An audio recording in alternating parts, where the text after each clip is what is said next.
now we're going to move on to supplements. There's a lot of money being made in supplements right now, and a lot of it is based on a lot of marketing.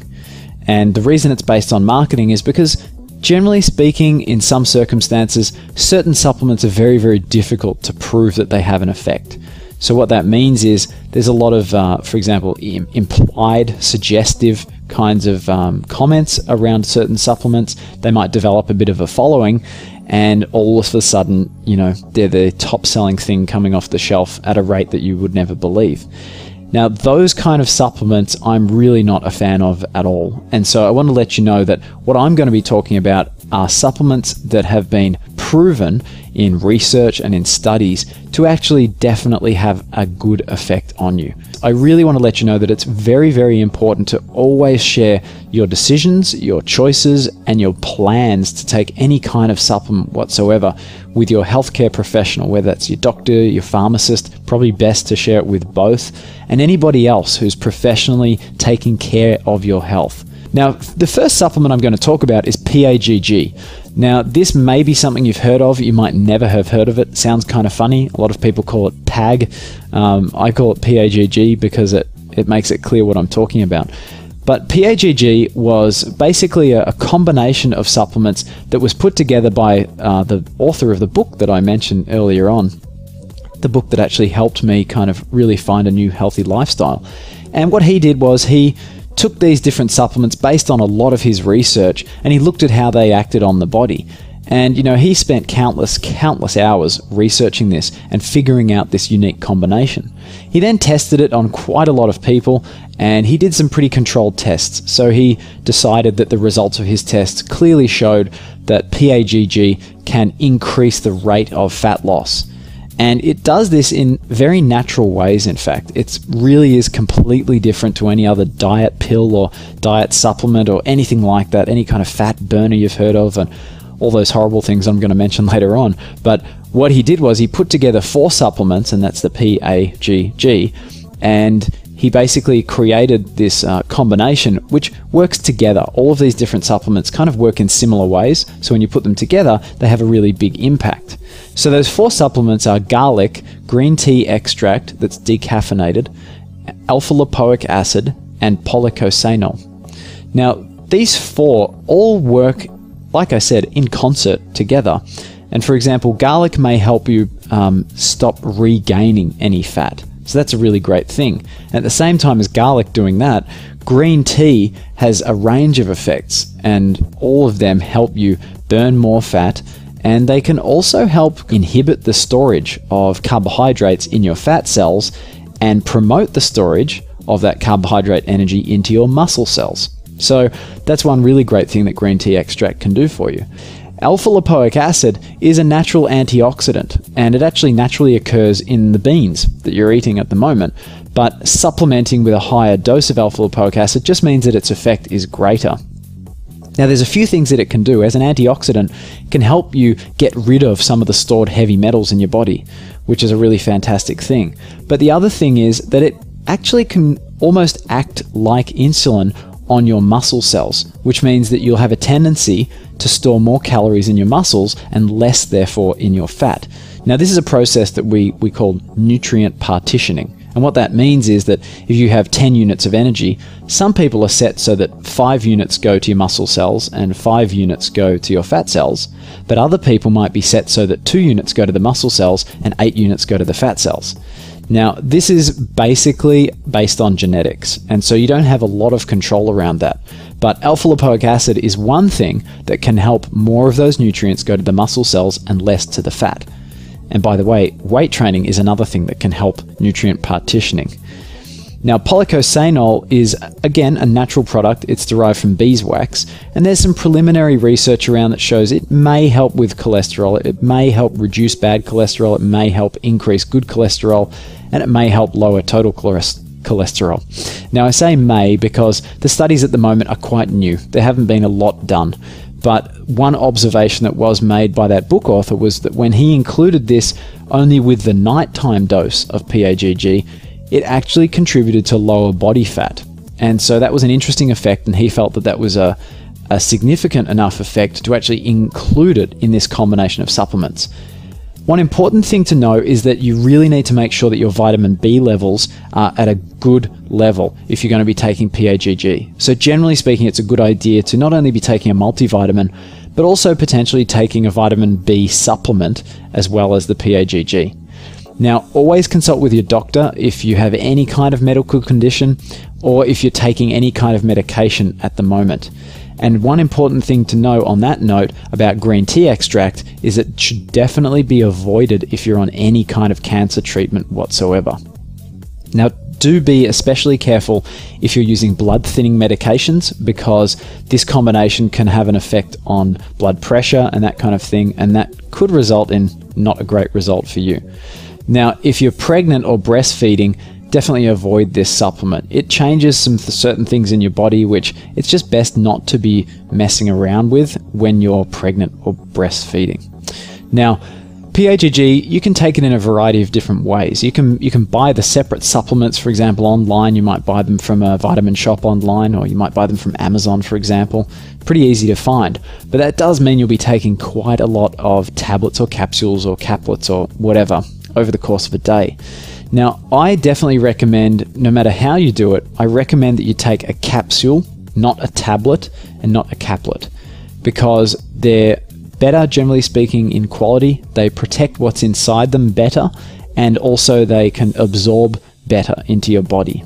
So the other option for PAGG that I haven't mentioned yet is an all-in-one capsule. And what that means is there are some supplement companies out there that have developed this combination of supplements into one capsule. So you literally take one capsule before breakfast, one capsule before lunch, one before your afternoon meal, and then one before bed. And so it makes it a lot more simple, especially if you're moving around during the day, because otherwise you'd be taking 3 different capsules before each meal during the day, and then 3 in the evening, which obviously really adds up. Now, on that note, you take it around 20 minutes before a meal. That's for the 3 daytime capsules, and then 1 just before you go to bed. Now, you'll note I mentioned daytime capsules and bed. Now, the day and the night formula is actually different. So during the day, it's garlic, green tea, and alpha-lipoic acid, and at night, it's garlic, alpha-lipoic acid, and polycosanol. So there's no green tea in the evening formula. Now, although the green tea is omitted, the one that we use is decaffeinated. So this is most definitely not a stimulant formula. It's not something that ramps up your metabolism artificially. It's not something that blocks fat absorption or carb absorption or anything like that. It's quite different to all of those other diet pills. Now, we take these 6 days a week, and we take Wednesdays off. And then we take the capsules for 6 to 8 weeks, and then we take a whole week off. So this is basically to help our body reset, if you like. It's not that this is a dangerous supplement, but it's always good just to have a little bit of time to give your body a chance to get back to its baseline or to its regular way of operating, because then that ensures that you keep getting a continued benefit, a continued effect from PAGG. If you were to take it endlessly, for example, over time, probably its effect would be reduced. So I've personally taken PAGG, and I know other people that have and who've had really good experiences with it. I've seen examples of people whose fat loss, definitely increased when they were taking it, and they didn't change anything else about their routine. And I've also personally experienced a time when I was going to the gym a lot and eating a lot of food, actually quite well over my calorie needs for the day, because my focus was on gaining muscle, and I barely gained any fat at all, which was really incredible. So that's one effect that PAGG can have in terms of that nutrient partitioning, and that's why it can definitely help you burn fat for energy, and burn fat for energy a little more readily, and use a little bit more over the course of taking it. Now, moving on, and I want to tell you a little bit about omega-3s. Now, you might have heard about them already, so I'm not going to get into a lot of detail, but they really do support healthy cell function at a cellular level, and also healthy brain function. So they can also help with joint pain, they may help with inflammation, and they may also help with anxiety and depression. Now, my suggestion is to focus on a deep sea fish oil and to take around 3,000 milligrams a day, but always go by the recommended dosage from the manufacturer that you buy from. An important note about omega-3s is to definitely make sure that you buy reputable brand names and buy from somewhere that has a high turnover of stock, because these are the kinds of capsules, you know, if they're sitting on the shelf for 6 or 9 months, the freshness can be an issue, and over time they can lose a little bit of their impact, if you like, a little bit of their effect. So always go for ones that, you know, maybe you want to talk to someone in a store, or maybe you want to actually ask an online store, you know, how much stock they go through, how old is the stock that they're going to be selling you. So that brings us on to talking about a range of I guess, requirements or criteria for multivitamins, because I know multivitamins can be really, really difficult to shop for. So multivitamins are a great idea to take because they can cover your basic requirements for all of your vitamins and minerals. And it's important to remember you don't really need super doses of anything in particular. Sometimes you see those that have a mega dose of this and a mega dose of that, but just make sure they cover your daily requirements. Now for men, it's a good idea to avoid iron supplementation because iron builds up in the body over time, and the only way that we get rid of iron is if we actually lose blood. So donating blood, for example, is an excellent way to relieve iron buildup, and therefore it's also a good idea to avoid multivitamins that have iron in them. Now for women, it's a good idea to avoid zinc, and you might also want to check some other supplements, anything else that might interact with the pill, because zinc definitely can, and in some circumstances certain other substances can as well. Now again, only use reputable brands, and definitely check out, you know, consumer reports and things like that every year to make sure you're getting what you pay for, because they do all kinds of testing and make sure that what's written on the label is what's really in the capsule. Like I said, get one that's got comprehensive daily nutrient, you know, coverage, including vitamins, minerals, phytonutrients, and also beneficial plant extracts. And always go for those ones that are going to be the freshest. So like I said, the high turnover stores, popular brands, and also any that advertise freshness, because that's, you know, something that they're really focused on. Now those liquid vitamins that you see on the shelf, well, they tend to lose their freshness really quickly. So probably steer clear of them. And just with PAGG, always go for capsules, not tablets or caplets. Another supplement that you may not have heard of, and it's quite a unique supplement, and that's melatonin. Now melatonin is in fact a hormone that's inside your body, and melatonin is released just before you go to bed at night. And that is to say your body releases melatonin into your system to tell you to be sleepy. So it has quite a range of effects on your body. You'll notice yourself get kind of drowsy, and you might slow down, and your reaction times get a little slower, everything like that. Now, melatonin is excellent to take if your sleep cycles have got really out of whack for some reason. For example, if you've traveled overseas and you've changed through a lot of time zones, taking melatonin for a few days can just help you settle back into your regular sleep cycle. So always go by the manufacturer's suggestion, and always be really careful with melatonin because it's very, very, it's very powerful because it's the exact same hormone as what your brain releases. Now, speaking about sleep, and we know how important sleep is, of course, you want to get the best quantity of sleep, but you also want to get the best quality. So a supplement like zinc magnesium can actually improve calmness, but it also gets used for sleep benefits and also workout recovery. So anyone doing some heavy weights, this is one you want to pay attention to. Now, a couple of brand examples include one called Natural Calm and also ZMA.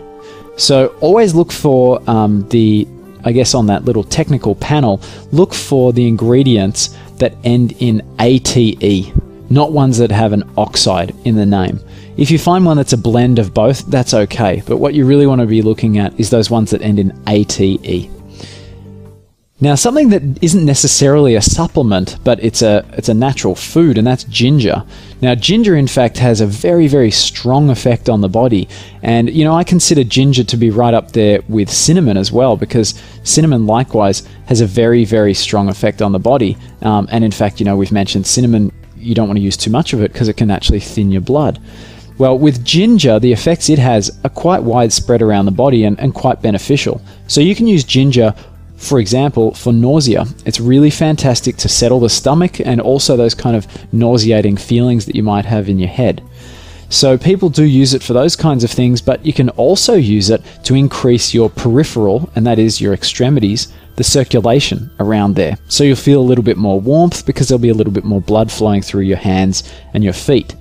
So ginger can be used for a variety of things, and you know, you might have seen on the shelves now some of those popular travel sickness medications have a natural version, and literally all that is it's compacted ginger into a tablet or a capsule that you take, because they've discovered that the ginger has just the same effect as that nasty medication they've been producing, but it doesn't give you the drowsiness, it doesn't give you that sort of crazy out of it feeling that you can get from some other travel sickness medications. So ginger is a great one to consider, and also if you have a toothache, try chewing on a little bit of ginger and it'll actually make your mouth go numb for an hour or two. Now it's time to talk about a couple of supplements that mainly get used by people that go to the gym, but I want to let you know that you don't have to be a huge weightlifter or even be lifting weights at all to get benefits from both of these or either of these. Now they don't need to be taken together, but a lot of the time they do get taken one after the other, or for example as part of an overall lifestyle, and get taken on a regular basis. So the first is glutamine and the next is creatine. Now you might have heard of either of these or both of these. So glutamine can be used to aid muscle recovery. That's one of its main uses. A lot of people lifting weights will take it after they've lifted weights, for example, and in the evening after they've lifted weights. But glutamine is, generally speaking, great for cell repair and cell recovery. So it can actually be used by anyone who's had any kind of intestinal problems in an ongoing longer term way to actually heal the intestines. Now, if you're going to be taking glutamine for this purpose, the recommendation is to take 10 grams every 2 hours of your waking day, which is around a total of 80 grams per day, and to do this for 5 days straight. Now you want to make sure that you're getting that much for the 5 days straight, because it has a localized impact when it's being taken in that amount and that often, and that is that it's really going to help your digestive system to recover from any kinds of cell injury, any kind of longer term problems that may exist. Now I suggest getting a glutamine powder, because if you're going to be taking 80 grams a day, trust me, any kind of capsule or tablet, even if you're looking at them, is going to work out incredibly expensive. Glutamine powder is really easy to mix in with water and you can just knock it back. It doesn't have much of a flavor at all. Now, if you're taking it for muscle building, it's a little bit of a different story. You don't need to take it every day. Generally, what I suggest is to take between 10 and 20 grams immediately after your workout, and then take another, maybe 10 grams in the evening before bed. Now, generally speaking, I don't take it at other times of the day or the night, or, on non-workout days. I just stick with taking it after the workout and then before I go to bed that night. Now, creatine is generally used, it's used really to be increasing muscle strength and also increasing muscle size. And although this sounds like a pretty wild claim, it has been well proven through a lot of research. So the thing with creatine is that it does make your body hold a little bit more water, but that water actually gets held in your muscles. So for that reason, some people criticize it and say that the only reason it has the effect it has is because you're just holding more water in your muscles, and therefore all of those positive effects will disappear when you stop taking it. But that's not actually the case. A lot of the muscle development stays even after you stop taking it, and you're not withholding, or you're not holding on to that extra water in your muscle cells.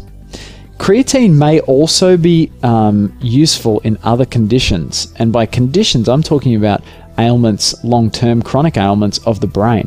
So that research is very early at the moment, but if you're someone who knows someone, for example, with Parkinson's or Alzheimer's, or maybe you have a family history of it, you might like to keep up with the research, and you could find that on Google quite easily, the research around creatine and some of those conditions, because there's a lot of effort being put into studying if it could actually help people in those situations. Now, if you're taking it and going to the gym, you do take creatine on a regular basis. So you want to take around 5 grams morning and night. Now that's 5 grams if you're using a powder, because you lose a couple of grams in the glass. If you decide to take a capsule, you really only need about 3 grams in the morning and 3 grams at night. And you want to make sure that you take 1 week off every 8 weeks. That's really important to know. And the effect, really, it should be quite quick. You should see an increase in the size of your muscles, probably feel an increase in strength, and generally that increase in strength is around 5 to 10%. So creatine is a great supplement to take to get faster strength and muscle development. And also, it's really, really good just to be maximizing the benefits you're getting from the effort that you're putting in. And that's how I view it, that it's not something to help me, kind of skip ahead so I can be as strong as my best friend or stronger than the other guy at the gym. But it just helps me knowing that I'm actually getting the most out of the workout effort that I'm putting in by going to the gym.